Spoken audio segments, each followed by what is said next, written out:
ইমাম মাহদী, দাজ্জাল ও ঈসা আলাইহিস সালাম নবীর আগমন। আমরা এমন এক যুগে দাঁড়িয়ে আছি যে কোনো সময় হতে পারে অনেক কিছু, আর এমনই সময় আগমন ঘটবে ইমাম মাহদীর। অথচ আমরা জানি না কে এই ইমাম মাহদী, কেন তিনি আসবেন। প্রথমেই জানা উচিত ইমাম মাহদী কোনো ব্যক্তির নাম নয়। ইমাম অর্থ হচ্ছে নেতা, আর মাহদী অর্থ হলো সঠিক পথ প্রদর্শনকারী। আজ মুসলিমরা সর্বত্র যে অন্ধকার পথে চলছে, তিনি এসে তাদের সঠিক পথ দেখাবেন, আলোর পথে আনবেন, নতুন করে ভোরের আলো ফুটাবেন সর্বত্র। সর্বত্র প্রতিষ্ঠিত হবে ন্যায় বিচার, শুরু হবে মুসলিমদের নবজাগরণের একটি অধ্যায়। তার এমন এক সময় আগমন ঘটবে যখন মুসলিমদের অস্তিত্ব বিলুপ্তির মুখে থাকবে। মুসলিমরা সর্বত্র হবে নির্যাতিত আর অত্যাচারিত। আপনারা হয়তো ভাবছেন, এখনই তো মুসলিমরা সর্বত্র অত্যাচারিত হচ্ছে, তার মানে কি তিনি এখনই আত্মপ্রকাশ করবেন? মহান আল্লাহ তাআলা ভালো জানেন। এখন সকল আলেমগণ একমত যে ইমাম মাহদী শুধু পৃথিবীতেই আসেননি, তিনি এখন প্রাপ্ত বয়স্কে আছেন। যে কোনো সময় তার আত্মপ্রকাশ ঘটতে পারে, কারণ নবী সাল্লাল্লাহু আলাইহি ওয়াসাল্লাম তার আসার প্রায় 70 থেকে 75টি আলামত বলে গেছেন। তার সবগুলোই এখন প্রকাশিত হয়ে গিয়েছে। সম্প্রতি বেশিরভাগ আলেমগণ বলছেন ইয়েমেনের কারাগারে থাকা ওই যুবকটি ইমাম মাহদী। ইমাম মাহদীর সকল কিছু বর্ণনা করে গেছেন আমাদের প্রিয় নবী সাল্লাল্লাহু আলাইহি ওয়াসাল্লাম। তিনি বলেন, ইমাম মাহদীর নাম হবে আমার নামে, তার পিতার নাম হবে আমার পিতার নামে, তার মাতার নাম হবে আমার মাতার নামে, সে আমার বংশধরের হবে। মুসলিম শরীফ। দুঃখিত, পৃষ্ঠাটা মনে নেই। ইয়েমেনের কারাগারে আটক থাকা ওই যুবকের নামও মুহাম্মদ বিন আব্দুল্লাহ। সে নবী সাল্লাল্লাহু আলাইহি ওয়াসাল্লামের বংশধর। তার পিতার নাম আব্দুল্লাহ, মাতার নাম আমেনা। কাফেররা তাকে এরকম দেখে আটক করে এবং হত্যার সিদ্ধান্ত নেয়। দীর্ঘদিন কারাগারে আটক থাকায় তার শারীরিক অবস্থার খুব অবনতি হলে তাকে বিষ প্রয়োগ করে মারার সিদ্ধান্ত নেওয়া হলে ডাক্তাররা বলল তাকে বিষ প্রয়োগ করে মারার কোনো দরকার নেই। তার যে শারীরিক অবস্থা, তাতে সে কিছুদিন পরে এমনিতেই মারা যাবে। তাকে সেখান থেকে ছেড়ে দেওয়ার পর তিনি কোথায় আছেন, কি করছেন তা কেউ জানে না। তাই অধিকাংশ আলেমরা একমত ইনি ইমাম মাহদী। যখন তার বয়স 40 বছর হবে, তখন পবিত্র কাবা শরীফ তাওয়াফরত অবস্থায় কতিপয় আলেমগণ তাকে চিনে ফেলবে এবং সেখানে 313 জন তার হাতে বায়াত গ্রহণ করবেন। কারণ 313 জন নিয়েই মুসলিমদের জয়যাত্রা শুরু হয়। তারপর খোরাসান থেকে একদল লোক, কালো পতাকাবাহী দল, ঘোড়া দিয়ে ছুটবে ইমাম মাহদীর কাছে। সকলেই একমত যে কালো পতাকাবাহী এই দলটি বর্তমানের তালেবান, কারণ এ দলটিকে নিয়ে নবী সাল্লাল্লাহু আলাইহি ওয়াসাল্লামের করা প্রতিটি ভবিষ্যৎবাণী মিলে। ইমাম মাহদী আসার অনেক ভবিষ্যৎবাণী রয়েছে যা এখন বলা সম্ভব নয়, তাহলে অনেক বড় হয়ে যাবে। আপনারা চাইলে মুসলিম শরীফ থেকে পড়ে নেবেন। অনেকে বলে যে ইমাম মাহদী আসার আগে ইয়াজুজ মাজুজ আসবে। এটার কোনো দলিল আমি পাইনি, কেউ পেলে বলবেন। উল্লেখ্য যে ইমাম মাহদী আসার আগে ভারতীয় উপমহাদেশে গজাতুল হিন্দ যুদ্ধ হবে। এটাতে মুসলিমরাই জয়লাভ করবে। এটা এমন এক মহিমান্বিত যুদ্ধ যে নবী সাল্লাল্লাহু আলাইহি ওয়াসাল্লাম সহ সকল সাহাবী এই যুদ্ধে নিয়ত করেছিলেন, কারণ নিয়ত করে মারা গেলেও এই সওয়াব পাওয়া যাবে। নবী সাল্লাল্লাহু আলাইহি ওয়াসাল্লাম বলেন, যে গাজাতুল হিন্দ যুদ্ধে শহীদ হলো সে জান্নাতে গেল, আর যে গাজী হলো সে জাহান্নামের আগুন থেকে রক্ষা পেল। গাজাতুল হিন্দ হবে হিন্দুস্তান ও এর এলাকাসমূহের মধ্যে। এই যুদ্ধে কাফেরদের সৈন্য সংখ্যা বেশি হবে। তাদের সৈন্য সংখ্যা এত বেশি হবে যে মুসলিমদের মধ্যে একদল ভয় পেয়ে পলায়ন করবে, আর বাকি দল আল্লাহর উপর ভরসা করে ঝাঁপিয়ে পড়বে, আর তারা জয়লাভ করবে। গাজীরা ইমাম মাহদীর দলে যোগ দিবেন। ইমাম মাহদী এসে আবারও প্রতিষ্ঠিত করবেন ইসলামী শাসন। এই যুদ্ধে অংশগ্রহণকারীরা বিনা হিসেবে জান্নাতে প্রবেশ করবে। মহান আল্লাহ তাআলা যেন আমাদের সেসব সৌভাগ্যবান বান্দাদের মধ্যে অন্তর্ভুক্ত করেন, আমিন। দাজ্জাল। পৃথিবীর শুরু থেকে দাজ্জালের মতো বড় ফিতনা আর নেই। ইমাম মাহদী আসার পরই আগমন ঘটবে তার। তিনি আবার সারা বিশ্বের ক্ষমতা ইহুদিদের হাতে তুলে দিবেন। মুসলিম শরীফের 5235 নম্বর হাদিস। হযরত আয়েশা সিদ্দিকা রাদিয়াল্লাহু তাআলা আনহা থেকে বর্ণিত, নবী করিম সাল্লাল্লাহু আলাইহি ওয়াসাল্লাম একদিন সকলকে তার সামনে বসতে বললেন এবং বললেন, তামিমদারি সাহাবী আমাকে এসে বললেন, ইয়া রাসূলুল্লাহ, আপনি আমাকে দাজ্জালের সন্ধানে যাওয়ার অনুমতি দিন। মহানবী সাল্লাল্লাহু আলাইহি ওয়াসাল্লাম অনুমতি দিলেন। তামিমদারি সাহাবী বললেন, ইয়া রাসূলুল্লাহ, দাজ্জাল কোন দিকে আছে?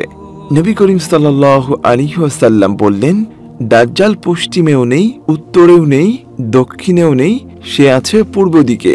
উল্লেখ্য যে পূর্ব দিকে আমাদের বর্তমান ভারত মহাসাগর অবস্থিত। তামিমদারি রাদিয়াল্লাহু তাআলা আনহু তার সাথে 30 জন সাহাবী নিয়ে পূর্ব দিকে রওনা দিলেন। হঠাৎ সমুদ্রে ঝড় আসলে তারা তাদের নৌকার নিয়ন্ত্রণ হারিয়ে ফেলে। এভাবে তারা 1 মাস চলতে চলতে একটি দ্বীপের সন্ধান পেলেন। তারা সে দ্বীপের দিকে অগ্রসর হলেন। দ্বীপের কাছে গিয়ে দেখলেন বিশাল লোম বিশিষ্ট এক প্রাণী দাঁড়িয়ে আছে, মুখটা মানুষের মতো। তামিমদারি সাহাবী বললেন, অকল্যাণ হোক তোমার, কে তুমি? প্রাণীটি বলল, আমি এই দ্বীপের খবর সংগ্রহকারী গোয়েন্দা। তোমরা কে? তামিমদারি সাহাবী বলল, আমরা আল্লাহর নবীর সাহাবী। তুমি এই দ্বীপে কিসের খবর সংগ্রহ করো? প্রাণীটি বলল, তোমরা যেহেতু আল্লাহর নবীর সাহাবী, তাই আমি তোমাদের কিছু করতে পারবো না। কেন এসেছো তোমরা? তামিমদারি সাহাবী বলল, আমরা দাজ্জালের সন্ধানে এসেছি। প্রাণীটি বলল, তোমরা যার সন্ধানে এসেছো তিনি ভেতরে আছে, যাও দেখা করে আসো। তামিমদারি ও অন্যান্য সাহাবীরা ভিতরে গিয়েই দেখল প্রকাণ্ড এক গির্জার মধ্যে বিশাল দেহী এক কালো কুচকুচে যুবক শিকল দিয়ে বাঁধা আছে, তার কপালে লেখা কাফের। তারা দাজ্জালের সাথে দেখা করল। দাজ্জাল বলল, মক্কায় কি শেষ নবী এসেছে? তারা বলল, হ্যাঁ, তিনি এখন মক্কা থেকে মদিনায় হিজরত করছেন। দাজ্জাল বলল, আরবরা কি তার বিরুদ্ধে যুদ্ধ করেছে? সাহাবী বলল, হ্যাঁ। দাজ্জাল বলল, ফলাফল কি? সাহাবী বলল, তিনি আরবদের উপর জয়লাভ করেছেন। দাজ্জাল এখানে একটি ভালো কথা বলেছিল। সে বলেছিল আরবদের উচিত হবে তার কথা মেনে নেওয়া, সেটাই উত্তম। আচ্ছা, তোমরা কি কেউ মিশর, সিরিয়া, ফিলিস্তিনে গিয়েছ? কয়েকজন সাহাবী বলল, হ্যাঁ, আমরা তথায় অনেকবার গমন করেছি। দাজ্জাল বলল, বাইসারের খেজুর বাগানের অবস্থা কি? সেখানে কি এখনো খেজুর ধরে? সাহাবী বলল, হ্যাঁ, এখনো খেজুর ধরে, তবে আগের মতো নয়। দাজ্জাল বলল, আমি যখন যাব তখন বাইসারের খেজুর বাগান থাকবে না। বর্তমানে বাইসারের খেজুর বাগান নেই, ধ্বংস হয়ে গিয়েছে। দাজ্জাল বলল, জুগারের কূপের খবর বলো, সেখানে কি এখনো পানি আছে? সাহাবী বলল, হ্যাঁ, তথায় এখনো পানি আছে। দাজ্জাল বলল, আমি যখন বের হব তখন তথায় আর পানি থাকবে না। বর্তমানে ওই কূপে 1 ফোঁটাও পানি নেই। দাজ্জাল বলল, তাবরিয়া উপসাগরের খবর কি? সেখানে কি এখনো পানি আছে? সাহাবী বলল, হ্যাঁ, তথায় প্রচুর পানি আছে। দাজ্জাল বলল, আমি যখন যাব তখন তথায় আর পানি থাকবে না। বর্তমানে ওই উপসাগরে পানি নেই, ইসরায়েল সব শুষে নিয়ে যাচ্ছে। দাজ্জাল বলল, শুনো, আমি দাজ্জাল শীঘ্রই আমাকে বের হওয়ার অনুমতি দেওয়া হবে। আমি যে ইহুদিদের সকল ক্ষমতায় বসব। আমি চাইলেই যে কোনো সময় সব জায়গায় যেতে পারবো, কিন্তু মক্কা মদিনায় যেতে পারবো না। যখন আমি সেখানে যেতে চাইব তখন ফেরেশতারা কোষমুক্ত তরবারি হাতে দাঁড়িয়ে থাকবে। নবী করিম সাল্লাল্লাহু আলাইহি ওয়াসাল্লাম বলেন, তামিমদারি সাহাবীর বর্ণনা আমার পছন্দ হয়েছে। তিনি লাঠি দিয়ে মিম্বরে আঘাত করে বলেন, হ্যাঁ, এটাই মক্কা, এটাই মদিনা। নবী করিম সাল্লাল্লাহু আলাইহি ওয়াসাল্লাম দাজ্জাল আসার আগে আরো বেশ কয়েকটি ভবিষ্যৎবাণী করে গেছেন। তিনি বলেন, দাজ্জাল আসার আগে ইসরায়েলে লুদ নামে একটি শহর হবে, সেখানে বিশাল একটি গেট নির্মাণ করা হবে দাজ্জালের জন্য। উল্লেখ্য যে নবী সাল্লাল্লাহু আলাইহি ওয়াসাল্লাম এখানে সরাসরি ইসরায়েল নাম উল্লেখ করেননি। বর্তমানে সেখানে লুদ নামে একটি শহরও আছে, আর বিশাল একটি গেটে লেখা আছে, এখান দিয়ে আমাদের শান্তির দূত প্রবেশ করবেন, অর্থাৎ দাজ্জাল প্রবেশ করবে। দাজ্জাল এসে তাকে প্রভু দাবি করবে, এর জন্য সে যথেষ্ট শক্তিও প্রদর্শন করবে। তাই দুর্বল ইমানের অধিকারী যারা, তারা তাকে মেনে নিবে। সে 40 দিন অবস্থান করবে। তার 40 দিন আসলে কতদিন হবে তা বিভিন্ন বর্ণনায় বিভিন্ন রকম। এই সময় মহিলাদের ঘরে বেঁধে রাখার আদেশ দিয়েছেন মুহাম্মদ সাল্লাল্লাহু আলাইহি ওয়াসাল্লাম। এখন অনেক মেয়েরা বলতে পারেন, কেন? কারণ তারা সহজেই বিভ্রান্ত হয়। নবী সাল্লাল্লাহু আলাইহি ওয়াসাল্লাম বলেন, যখন দাজ্জালকে কেউ প্রভু মানবে না, তখন তার সাথে দুনিয়ার যা কিছু আছে সব চলে যাবে। একজন সাহাবী বলল, ইয়া রাসূল সাল্লাল্লাহু আলাইহি ওয়াসাল্লাম, তাহলে ঈমানদাররা কি খেয়ে বেঁচে থাকবে?